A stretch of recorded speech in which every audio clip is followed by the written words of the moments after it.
Since the opening of the Silvertown Tunnel on the 7th of April 2025, this cycle shuttle bus ferries passengers from one side of the river to the other.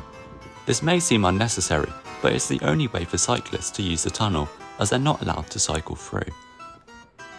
The shuttle's northern stand is by Royal Victoria DLR station, which is near City Hall in the IFS Cloud cable car. The service runs every 12 minutes, and as soon as one bus departs, another one should arrive, meaning that in theory, you should never need to wait outside for the bus. Oh, and the shuttle is free to ride until at least April 2026. On board, the buses have 2 areas with seatbelts to secure up to 4 regular bikes, and then racks to hold 7 folding bikes, as well as seating like a regular bus. Once departed Royal Victoria, the bus enters the Silvertown Tunnel, and it uses the dedicated bus lane, which is shared with 2 other passenger bus routes, Superloop's SL4 and Route 129. After leaving the tunnel, the bus then leaves the main road and pulls over to its southern terminus at Millennium Way.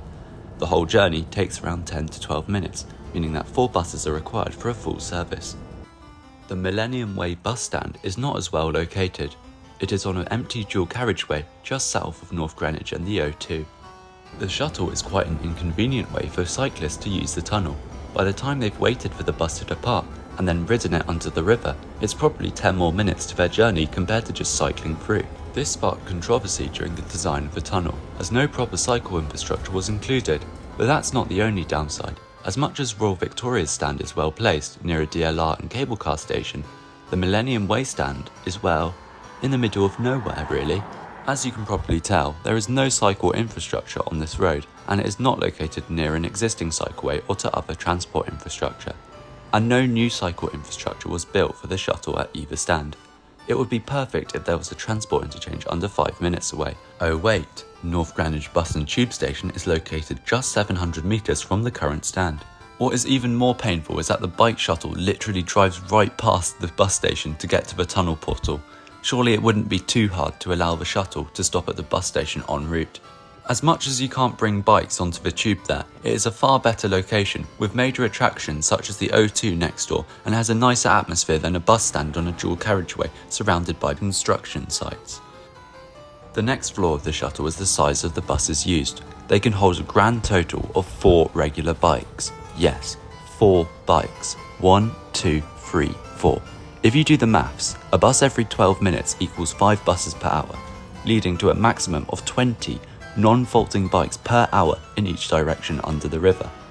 This is pretty ridiculous, especially when you remember there is capacity for hundreds or even thousands of cars to pass through each hour. When riding the shuttle, the tunnel was practically empty, with very few other road vehicles using the tunnel. This was annoying to see, as it means that cyclists could properly cycle through without causing congestion, but they still decide to force them onto this bus. This may have been a one-off, as I was riding the shuttle at 1 PM on a Friday, so it is probably busier at peak times.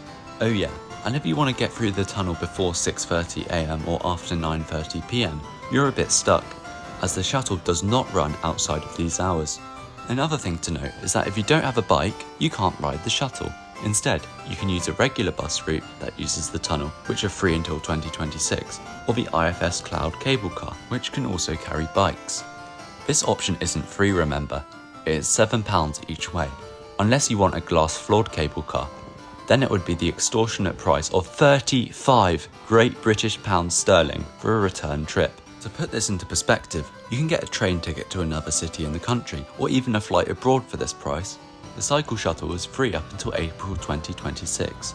Hopefully it stays this way, as if you were made to pay for it, I don't think anyone would actually use it, as you're basically being charged to be inconvenienced, making the service redundant pretty much. But it's all well and good pointing out these issues, but what could actually be done to make cycling through the Silvertown Tunnel better and more convenient? In the short term, the bus stands should have their links to the London cycle network and transport system improved, by adding new bike lanes from existing infrastructure to the bike bus stop. However, if this was improved, more people would want to use the shuttle, so more capacity, in the form of more buses, would be needed. The most obvious solution would be to just let cyclists cycle through the tunnel.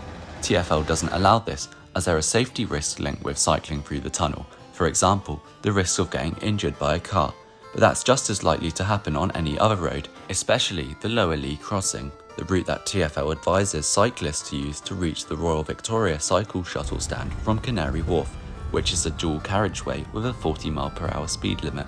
The air quality inside the tunnel could also pose a threat, but being a modern tunnel, it has ventilation systems to remove gases, and also, TfL still allows cyclists and pedestrians to use the Rotherhithe Tunnel, which is a Victorian tunnel with limited ventilation, leading to dangerous air quality levels inside that tunnel. So with that said, I think allowing cyclists through the tunnel wouldn't be too dangerous, especially if they were to use the bus lane.